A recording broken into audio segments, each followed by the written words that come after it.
Welcome back to another episode of Coffee and Coin. I've got Chris P on the pod with me today. Welcome, Chris. Hi, everyone. Extremely excited to get to talk about money with, I think, everyone who made me absolutely have the ability to change my whole life. Factor in the wealth circle. Oh, stop. Well, this has been an episode I feel a long time coming because a few years ago, you coined a hashtag in the Factora Slack space called FinanceFlirting. And every time you do a post about you and your partner and the different finance flirting that you're doing, all these women write in and love it. So we definitely want to talk about that today. And also your creative $30,000 wedding budget. Especially because I'm sure you know weddings can be so expensive and there's just a whole lot that goes into at least the American wedding industry and prices and expectations, etc. And you got really crafty with yours and it's so in alignment with your values. And when you recently shared the new finance flirting money wins and this wedding budget and how you all were thinking about it, I was like, okay, we just have to do a podcast on this because it's so good. So thanks for coming on the pod. Absolutely. Okay, before we get into all that, just tell me a little bit about yourself. Like, where are you doing this podcast from? Who is this partner that you do all your finance flirting with? And I don't know, any hobbies you have? Yeah. So I'm in what I call the wilds of New Hampshire in the mountains. Henniker, apparently, it's the only one on earth. It's west of Concord. And Greg and I got together actually about a month before I started the Factora Wealth Circle. So I know for a fact that the first couple months, because I was talking about this nonstop, I think he thought that was my number one hobby was money, which is funny because he's been in finance for 19 years and we have such a different view on it. And I felt like I was coming from ground up. I was a year and a half into my quote unquote wealth journey. So it was a very interesting kind of time and perspective for a new partner to have.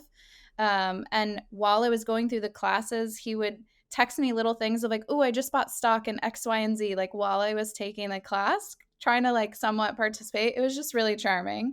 But we've been so open about money, and it is really important because our lifestyle and our hobbies are very tied to expensive kind of purchases in that we both ride motorcycles. And I had forgotten about this when I first met him, but he is a pilot.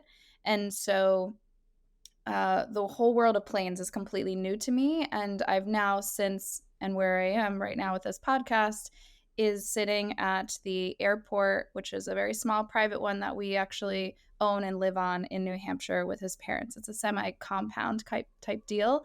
And it's a very wild lifestyle, but there's a lot of intricacies that come with that in terms of it's somewhat of a family business.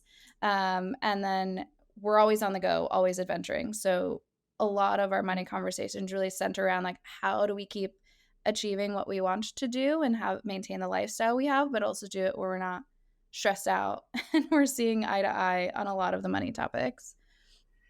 Okay, so we are recording this podcast in spring of 2024. And am I correct that you took your wealth circle in fall of 2021? Yes. Okay, so you were recently dating Greg and collaborating your life and interests, which I love how you were just like, we've got expensive hobbies. Like, my husband flies planes and we ride motorcycles. Did you say that's how you met too? Yeah, I used to run a motorcycle like group in Boston where we do meetups, and he supposedly knew about me from that and was going to come meet me there. Work canceled that meet, and we ended up matching on one of the dating apps. So we were kind of supposed to meet, I guess, and then I learned later he canceled 2 other dates 2 days after we like met on this app, so that we could go on a date. And it literally was me riding my motorcycle to meet up with him halfway on his motorcycle, then drove to his house to get in his plane, flew to Block Island, rented scooters to ride around Block Island, And then we had to do it all backwards. So it was like this whole 16-hour date. There were seals involved. And it was just kind of like well, we're doing this. And we talked about finances on that date. We talked about therapy on that date. So it was very much like full alignment. It was awesome. I love that story. I'm so glad I asked. That's like the coolest meeting story possible. And okay, so you're calling in from the small family private airport compound you guys own together, and you are soon to be married, or when's June the 1st. wedding coming? June 1st. Okay. All right. We are getting to it. So I don't know why, but I feel especially tied to your relationship journey again because you did craft the hashtag in our community, finance flirting, and you've always just been so open coming back to the community and sharing where you and Greg are at. But kind of take me back, like, what are some of the things that finance flirting has brought? Like, I know that you guys have these expensive hobbies, but you're also very in alignment on how you spend your money. So just share a little bit of what you've learned and maybe even what you do, because I'm pretty sure you guys have regular meetups on We this. do. Yeah. So I think we do kind of two versions of it. One, we're kind of almost always talking about it, if we're on a car ride or what have you. And not intentionally, but just like when it comes up, we don't shy about like what is it going to take for us to do whatever that goal is, or how are we going to have to shift savings or et cetera. And then the second thing is we're not extremely consistent. Like we don't have a Monday every month or something, but we do. I feel like we sit down regularly and we actually go through versions of either spreadsheets or activities or just like have a full conversation about something deeply. When we first started, and probably because I was doing a lot of the Factora homeworks, I really wanted to be like, come do all these with me. And my design facilitation brain from like my work life realized that he actually thinks extremely differently than I do. I'm a very creative mind, and he is much more engineering, analytical type. And so I really sat and like would kind of facilitate and think about how can we have these conversations in a way that would work well. So an example, I think I posted about it in the Slack, was we did the values alignment and goal setting kind of together one night where we got up next to a whiteboard and we just started writing down like for the next couple of years, like what are the goals and things we want to do, whether that is like renovating the backyard, finishing the bathroom upstairs that's still a block of drywall, getting married, having a baby, like all the things, a new airplane engine, which is like a wild thing to be on a list, but that's just how it goes. And then we prioritized our list and then we shared it. So we were like next to each other when we were doing it, but we still had the ability to be, I think, individual and understand like what we really wanted, and then sit there and explain like why this is meaningful, and then prioritize it together and recognize, okay, if we want to do a wedding, for example, that's going to push out a timeline for XYZ. And is the bathroom really critical? Because we have another one downstairs, right? Etc. So I then put that in a spreadsheet because that's very much how I operate. I don't know that he's ever even looked at that spreadsheet again, but it is there, and we are then able to talk about it. And so we're able to like wrangle a lot of the things we discussed. For a couple months, we were really specific. And this is probably when we were getting to know each other and understand who's has what assets, what debt, with buying the house buying the airport, building the houses and everything. He did have a lot of like construction loan debt and like the typical things that come along with that. And I didn't. I have a very kind of slim, quote unquote, portfolio. It's mostly paper assets and investing and things like that. Where we would go through our spreadsheets and look at like, okay, what are we paying off each month? Are we paying off the ones with the highest interest first? And like, I know all of his accounts, he knows all of mine, and we're still individually accountable for them. But how we decide like how we're divvying things up is a together decision. Similarly, when I moved in, we sat and we talked about, okay, for like, how am I going to contribute equally? Because now I'm no longer paying the obnoxious rent that was Boston, which at the time was $3,800. So I got a roommate because it's unbelievable. But so that meant that I had roughly like $2,500 or whatever it was, but the equivalent of our mortgage here is 36. So then I filled the gap with that. And actually I save that now monthly as like my quote unquote rent, but that's what we use for traveling or other big purchases. And we've slowly built that up. And then kind of deleted it every now and then for the wedding, or our baby journey has been a little bit more difficult than we anticipated. So finances have shifted, which means we talk about things quite a lot because of that. Okay. I have so many comments on There's this. a lot in there. It's so good. It's so good. Okay. I'm very annoying in that I always say personal finance is just that. It's personal. But I guess it wasn't until you were telling your story that I really thought, because you did such a good visual of being like, we're a partner at a whiteboard, but we're writing our individual lists. And then we're backing up and we're looking at, okay, how do we, the partnership, want to prioritize things? And, there's compromise there, I'm sure. Like, you might really want the plane engine. You might really want something different. But what is so amazing is that you have a partner that you're willing to try and get on board with your financial journey and goals, and you're offering it to him in a way that like works for his brain. That's something I've never really thought about before. I think so many women are like, here's my Factora worksheet, husband, do it. And they're like, I don't want to. So it's cool that you got creative about how to kind of bring him into this journey and then figured out what works for you guys, the couple, which is different than the individuals. What else did I want to tap into? Oh goodness. Okay, let's talk a little bit about this wedding, because I think last time I looked, I used to have a company before Factora. I did luxury loungewear, which is really a fancy word for robes. And specifically, I fell into the wedding industry just because turns out women want to spend a lot of money on fancy things for their weddings. And so I did custom robes. Like, you could pick your print and I would put them for you. And anyways, I wasn't trying to be into the wedding world, but I fell into it.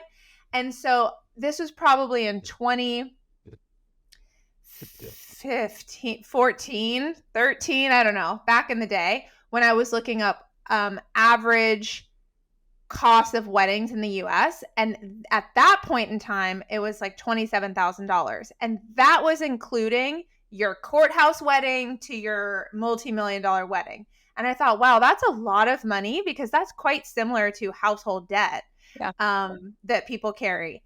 And so I'm sure it's way more now with the inflation and cost of things going up. But tell me more about how you guys decided to do your wedding, spend on your wedding. You broke it all down in Slack, and women were just like, yes, yes, yes. You're so clear on what you want to do and why you want to do it.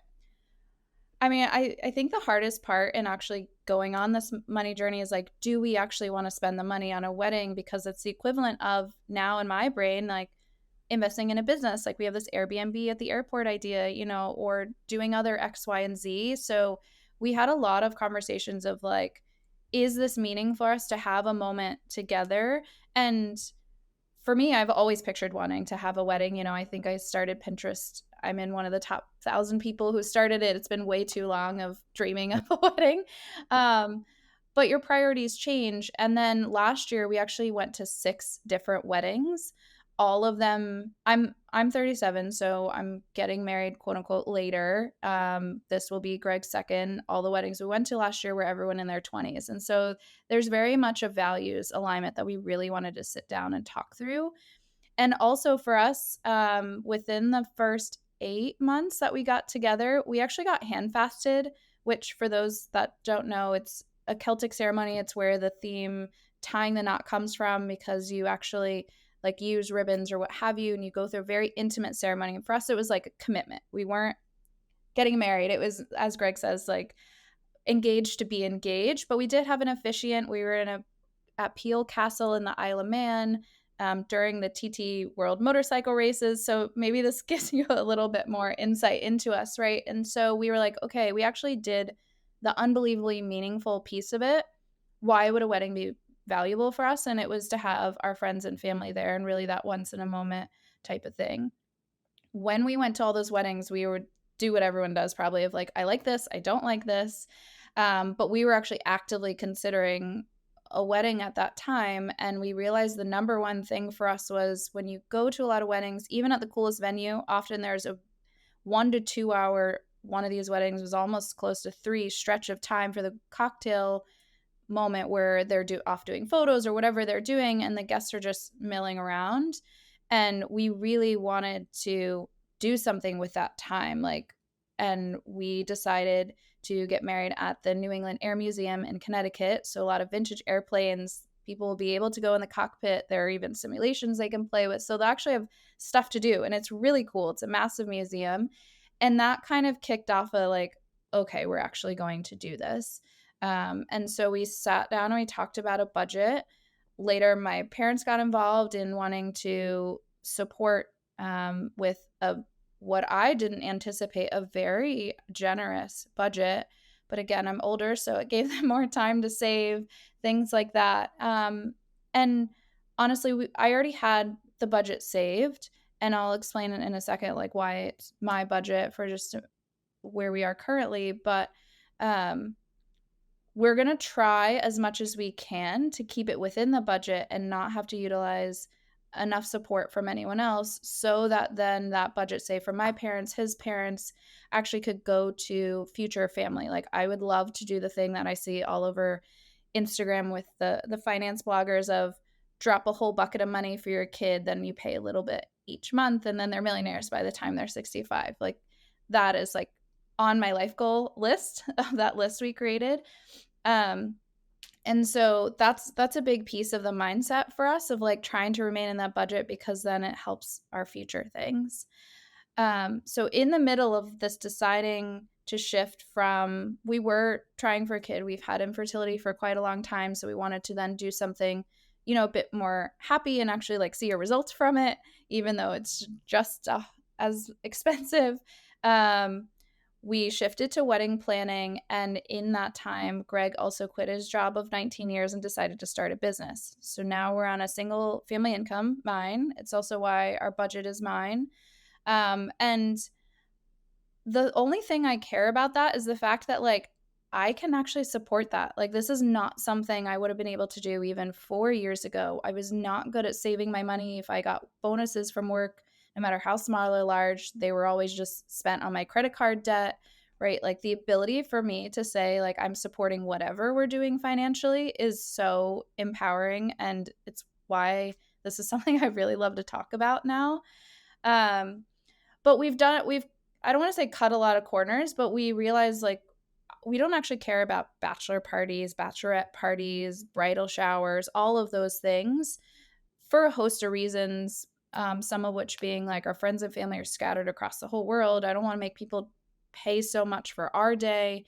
So we've kind of repurposed that budget, I would say, for things like being able to pay for the bridal party's hotel and alleviating some of the costs for them so that they can really be there and focus and support us. And we have the ability to do so. And when you decide not to pay for things like cake cutting and what have you, which comes with a fun fact, $5 a plate cutting cost, which is mind-blowing. I thought you just pay for the cake. It's okay, fine. We'll do an ice cream bar. Only $400. Way better, way cheaper. So just kind of the natural decisions we made with some of the things has really kept us within a budget. Yeah, so there's, honestly, I could talk about weddings forever. I was going to let you keep going because I'm feeling a little teary-eyed and I'm trying to understand why, but I think it is, I think weddings are ripe for disruption. I've thought that for a long time, but what I actually mean by that is not just having the wedding that you see and checking off the boxes of doing what's been done, but really getting intentional about what is meaningful to you and your partner. It's not about just having the wedding that Americans have. It's about having the wedding that sets you and your partner off on a path that feels really, really special. And I'm going to cry. But you guys just deciding to transition budget to helping alleviate costs for the people that you want to be there, I think that is so special. I remember in my 20s being I cannot afford to go to another wedding out of state. I'm buying a ticket. I'm buying a hotel room. I was in a few of them, so I'm buying a special dress that I don't get to choose, and it's quite expensive. I'm buying a present. I'm buying more presents for the bachelorette party, another ticket for I just remember thinking, this is so crazy. And your wedding gift is just upgrading something that you both already have. I don't even have these things. Yeah. You know, I'm a single woman in New York. I was like, this is so off, but I couldn't put my finger on it. And ultimately, I had to just make a boundary for myself, where I was turning down weddings. I was just like, you know, unless this friendship has been, you know, really, really close and working, Yeah. and we're not just friends from college and you're inviting me, like, I can't just go to all of them. You know, I need to be thoughtful here. But then when it came to planning your own wedding, I think I thought of it a lot like you. I'm like, what matters to me right now? What matters to like the start of our relationship? And for you guys to be doing it in an aviation museum so that it, you know, lends to your interests with, you know, airplanes and all the cool motorcycles and machinery you all seem to like. I think that's really cool. And then also just the making the expense less of a burden to people, so that it is really more joyful to come and not, you know, an unexpected expense for them. That, I guess that's just the thing I've never got. I'm like, if I'm choosing to have a kid, I'm going to pay for all its stuff. If I'm choosing to have a wedding, I'm going to pay for that. And I feel like that's been very flipped in the typical narrative. So I love how much you guys have thought about it and what you're doing.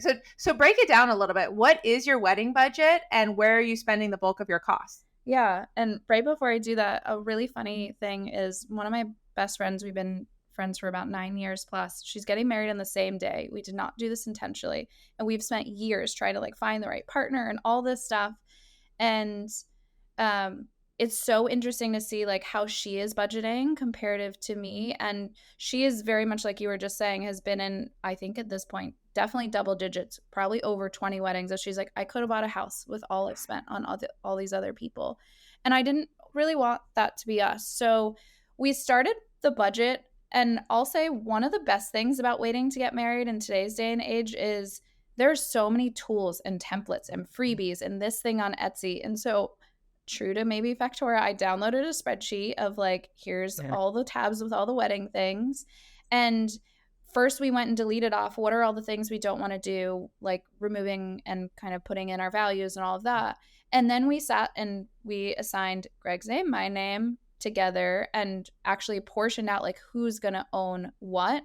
And within that was also what is the budget for each of those pieces.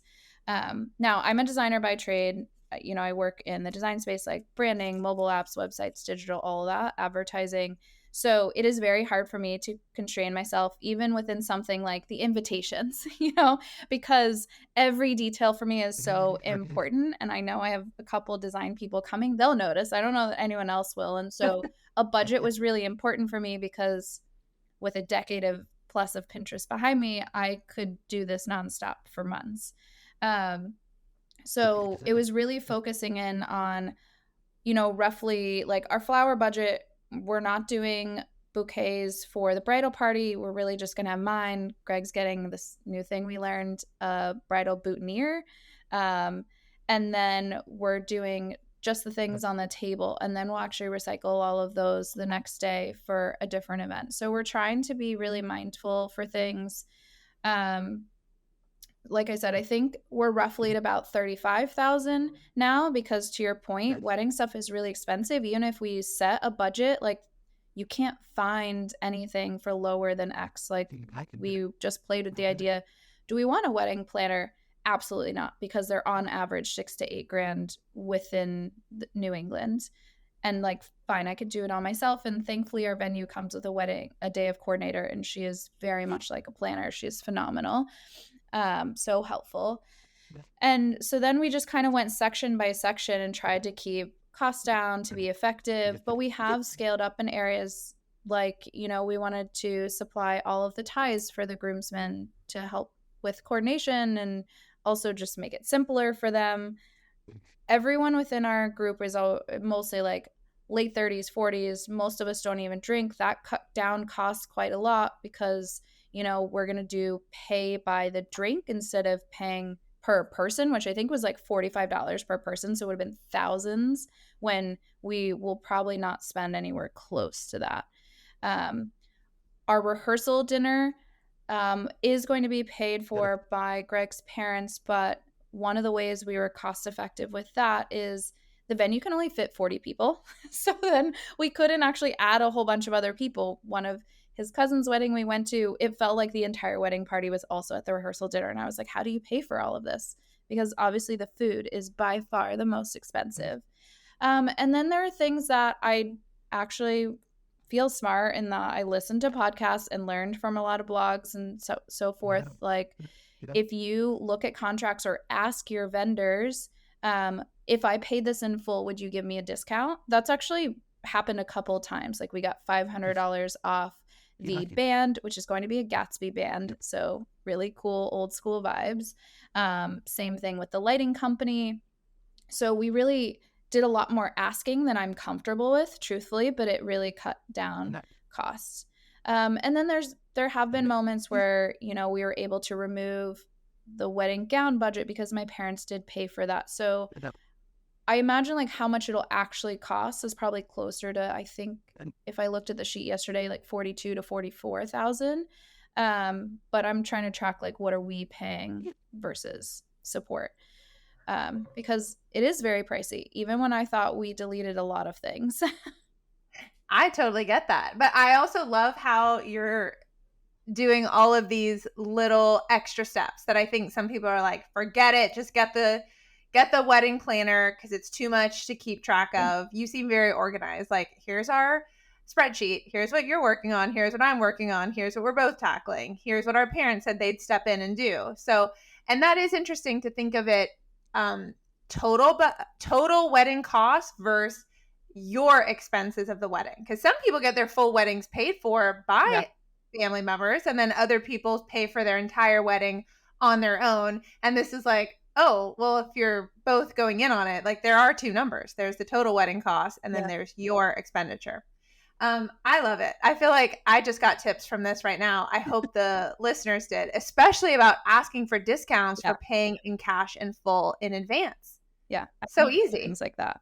And I don't want to say it's a point of pride, but I do think there's a portion of me now comparative to if I was younger that I have the ability to pay for this. It doesn't fully always feel right to have someone else pay for it, depending like whether that's family, friends, whatever, where they are in their life. So I think Greg and I talk about that a lot in terms of whatever we're doing, who's going to own the cost, also based on our living circumstances. Obviously, they're tighter right now with a single family income, but we've worked through all of that as well in terms of how we're budgeting. And, when we first got together, and this is somewhat impacted where we are now, of the ratio of debt and our goals, etc. We've actually been talking about a prenup quite often, and we had it written in a little Google Keep note forever ago, and we're finally getting to doing it legally and figuring out if all the things we actually want in the prenup can be legally enforceable, because we don't know. Like, there's so much education there that has been really hard. I've listened to your podcasts and others around this topic, and so much of it is basically boiled down to everything we brought in, good, bad, what have you, prior. Like, I didn't buy this airport. I wasn't here for it. I want to protect that for him and his parents. And similarly, all the debt that came with that, I don't want to own that either, right? And so we're making sure that everything moving forward will be 50-50, whether that is through actual financial impact or support or effort. And we have this really big concept around effort of that could mean someone has to not have a job for whatever reason, stay at home, or an illness or what have you. And so if they're still supporting through other efforts, whether that's kids or around the house or all those things, like that is still equitable to being able to earn and own what's going on with us financially. So frankly, not all these conversations are comfortable. Like, that stuff gets really hard because it's really confusing in that we don't know enough of the legal stuff. And so those can be tension filled, but we just find ways to break it down at work step by step, document it, and then revisit it and come back when we're a little bit more clear-headed. And the same thing with the wedding. Like, if we want to scale something up, we talk about it. If we get fluffy, then we'll come back to it later. I love that. You guys seem like such a high communication couple. I think that they're not always, right? Totally, totally. But I just feel like there are a lot of people who it might even be hard to notice that a decision that they made doesn't feel comfortable anymore before they have to make a final on it. And they might not bring the topic back up, but you guys seem like you have a like a handy way of doing it because you are so centered around finances and goals and what all you want to do. So, okay, we talked about wedding. We've briefly talked about prenup, which that was really cool. I didn't know we were going to talk about that, and I love that clarity of like protecting and keeping what you brought to the marriage and then going 50-50 on what happens from marriage onward. What about infertility? Are you open to sharing some of Oh, those numbers? yeah. That has been the most financially eye-opening journey imaginable because, when we did that goals exercise, if I keep going back to that, um, we had saving for baby, even down to like the cost for the nursery, down to if I want to take extended maternity leave. I had listened to your podcast on doulas and so forth, and then did a ton of research and was reading books and what have you, that now I have some semblance of like a birth team and like what those costs would be associated, because it is wild how much it costs to have a baby in the United States. And so we thought we had planned for all that. We thought we budgeted for all of that. And I had this kind of fund set aside from finally getting my stuff together and saving and work bonuses and et cetera, and being mindful, where infertility, I feel like, has deleted all of that. We have spent, because I just did my taxes, roughly, without being able to remember everything I bought on Amazon, about $24,000, and we've not even touched IVF. We have done 4 failed IUIs. We've done all kinds of genetic testing and so forth. I was doing acupuncture for 8 months, which that's like 100-ish bucks a pop each week. I wasn't even calculating all the gas because it was an hour each way to the fertility clinic and acupuncture every week. Sometimes I was going to 3-4 appointments for the different ultrasounds and things. You're buying all these tests, all these supplements. The medications are unreal. So we do talk about how we're going to finance that and when we are comfortable with stopping or not. But some of it, like before we even got to the IUIs, just doing all of the testing to really like prep and understand your quote unquote situation, we were already probably at like $8,000. Like and our insurance doesn't cover it, which is really difficult. We have set up, health savings accounts and using all the benefits we can with work. So we're using at minimum, I think we have 12 grand we put aside, because those are the caps for each of those for our benefits. Collectively 12 grand pre-tax. So I like feel a little bit better. And I thought I gamed the system somewhat by learning that, because otherwise I would have just done it post-tax previously. And like I said, I have this quote unquote rent budget, and that's what we have spent a lot of the money from as well. So it's not all pulling from our high yield savings account, because we wanted to accrue that money there. But I think the biggest piece is that deciding whether or not to go to IVF. That's a little bit where we are right now. It's been the last 6 months or so. We're back to trying naturally. And we did make the investment to pay for a fertility coach that's also holistic wellness. And so we're doing a lot more testing and so forth with that. And she was roughly around $3,000. Greg found her from a podcast, and she's phenomenal. So, and I'll give you the link if you want to put it in the show notes. I think she'd be more than thrilled. But this journey is one that I think it's not a budget you prepare for, and it is the hardest thing that you don't want to not pay for. It's almost so much easier to say like no wedding, no new car, no new whatever, but when it says like no baby, like that, it's like the money doesn't matter, and that's where it's really hard to stay within a responsible budget. So we've kind of put a light-ish timeline on it, in that if after the wedding and everything calms down, if we still feel like we haven't been able to make any progress, we'll investigate IVF, and we've discussed whether we'll do that out of country, because that is much more effective. And I actually now know so many women who have, which I didn't realize that until I started talking about it.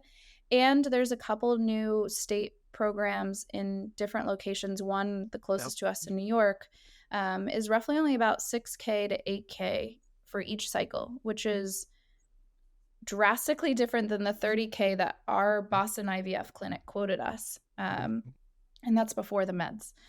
So it's just really unconscionable to think about how much it costs on an individual level when others do it for free and without thinking about it, and it pushes out the timeline for everything else we thought we were going to do. And okay, first of all, thank you so much for sharing all of that. It's so helpful, I'm sure, for listeners to hear these costs. I've only done one other podcast episode on IVF and shared her journey of the expenses. So she didn't have a state program like the New York one you're talking about that's like such a reduced cost. It's amazing to have you say something like that, because now people can look up, okay, what's the place near me that might have a reduced. Yeah. And Greg found that. So I'll give you the link for that too. Amazing. He's so good at this. Yeah. Fertility coaching, I have heard that is super amazing. And, going through this from a financial standpoint is one thing, but it's not just the finances that are intense. It's the emotions, it's the mental load. So I have heard so many people really enjoy the fertility coaching, and like, yes, that's a big expense, but someone needs to hold you that is trying to do all of this at the same time. And then I know you mentioned at one point that this was part of the reason you decided to actually go through with the wedding, is to have like an absolute like product at the end of this, which is such a frustration in a fertility journey if you're not, getting to baby stage. Yeah. It's wild to say, okay, infertility is happening.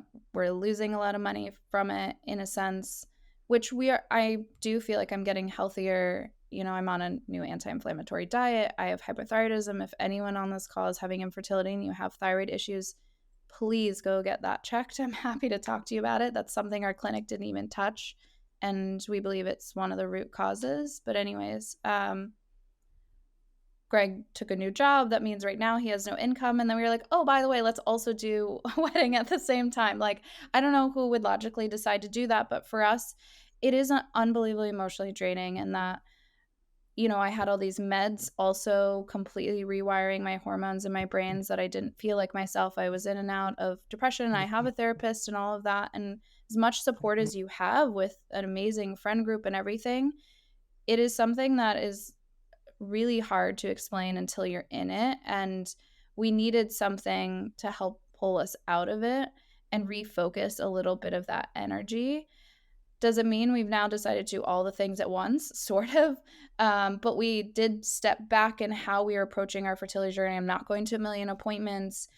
This coach program is much more intuitive focused and relative to how I want to own the fertility journey and which things I'm doing each day, which supplements I'm taking. So there's a little bit more of the control back, which I personally need because I can be a control freak. But we are able to see actual progress because now we're working on my whole body, which also helps improve my mental health. And the wedding just really gives us something that is joyful and fun, and we get to celebrate with our family. Because I'll admit in saying it's been very tough in that everyone around us has gotten married. And now they're all starting to have babies. They're bringing our babies to our wedding. And so there's a lot of emotional conflict there, which has been a journey that I've grown on. And you're catching me on a good day. A couple of days ago, it wasn't, it's really up and down. And I think being able to talk about it has been one of the best things, and the podcasts have been unbelievably helpful. Well, I'm so grateful for you sharing this so openly on a podcast, just like you share so openly in the Slack community, and so many women do.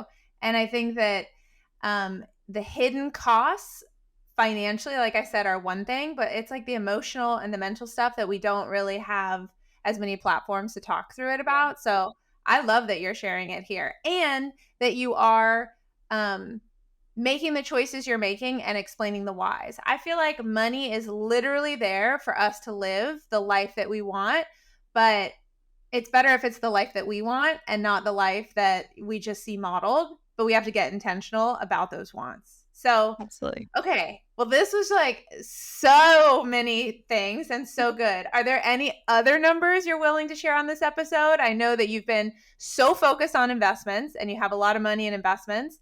And you're also a like very badass corporate high income earner. And I love my high income earning women because they can do all these things you're doing. Well, I'll do the quick number scan in that I went to grad school, and back to kind of a similar mindset with the wedding, I decided to pay for my grad school because I was choosing to do that. And to me, that was the biggest financial turning point for me because at the time I was making 40 grand in Richmond, 42. And I said, okay, if I'm going to pay the roughly 20 grand a year for this school, I need to come out making another 20 grand. Like that was my goal. Moved to Boston 2014, got a job making 65 grand and thought I was on top of the world. Not realizing the difference of the cost of living, and ended up having to like Airbnb my extra room to like make rent because it's astronomical here, right? And so then I've been really focused on trying to up level as much as I can, but responsibly keeping myself in check for my learning goals. I felt like I've been in growing pains constantly of like next level, but now you're the new kid at the table and you have so much to learn. So within the last 6 years, and this is one of the things I guess I'll toot my horn a little bit, is I have been either promoted or given new responsibilities in as many times. So at least 6 times. I can't really recall them all. I now make my base is 300,000, and my bonuses is tied to our business performance. Like many partners, managing directors at many companies, and that can be upwards of 60 grand a year. Though the market has been really tough in the last, year or so. So I haven't necessarily realized all of that. And when I think about where that money goes, since I hit 180,000, that was like, for whatever reason, my real pivot point. Every time I've gotten a raise, I just shift more money to investments. And that's where I slowly started to snowball of learning how to invest. I don't own any property or have assets other than a very depreciating asset in my motorcycles. So really for me, it's all digital and paper based, so I've started to somewhat diversify within that. And my portfolio in a way looks pretty uncomplicated because my journey has mostly only been within the last 3 to 4 years of going on this kind of full wealth circle. Like I used to put in maybe 3 to 4% in my 401k because I had no clue what to do with it. And now I'm like maxing it out, also doing backdoor Roth IRA, which was a very complicated topic for me personally to figure that out. Where I'm now taking advantage of so many things that I really just did not understand. Because I was a high income earner and still living paycheck to paycheck probably 4 to 6 years ago. So now my net worth is over, I think I looked at it last week, like 340,000, which when I took Factora's Wealth Circle, I was just shy of 100. So to me, it's been amazing growth. And then to also be able to reach all these goals of like a wedding, even doing our backyard, like hitting goals and hitting like net worth increases at the same time is kind of blowing my own mind. It's been so exciting. It's amazing. First of all, snaps for women earning. I mean, you're earning well over $250,000. That is so cool. And one of the first things I heard you say when you were introducing you and what you do is you're a creative. Like you're in a creative position. And I think a lot of times people think creative roles can't make that kind of money. And you're proof that you can, and that you can also change the living paycheck to paycheck cycle. I was there too. Made more money, spent more money. Like they went so hand in hand. My brain never checked me for my entire 20s. Then I woke up and was like, holy shit, I'm 30. How am I going to do the more important things than like spending money if I can't keep it in my fingertips? So it really is such a transition. But I loved hearing you say after you hit that 180 salary mark, you just started investing more and then making financial goals and accomplishing them. Make another goal, accomplishing them.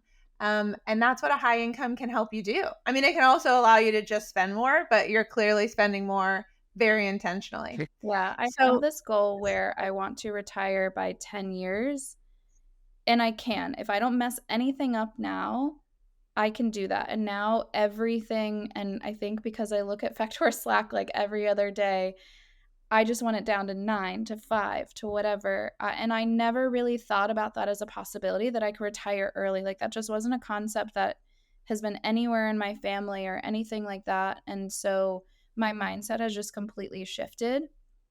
And thinking about, that 180, that was mostly like, okay, I had peak lifestyle of like the type of apartment I wanted, car, whatever all the things were.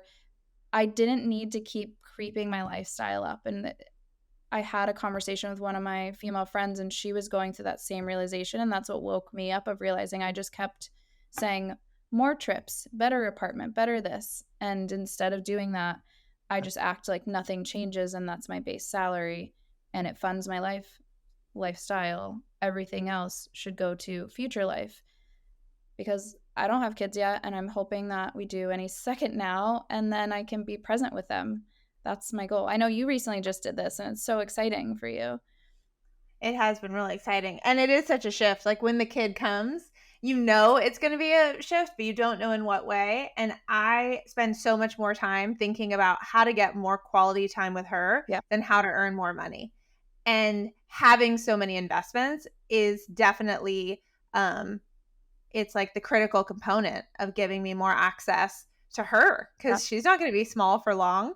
Okay, this has been such an incredible episode.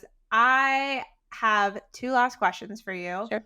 One, what would you tell someone who's just getting started on their personal finance journey?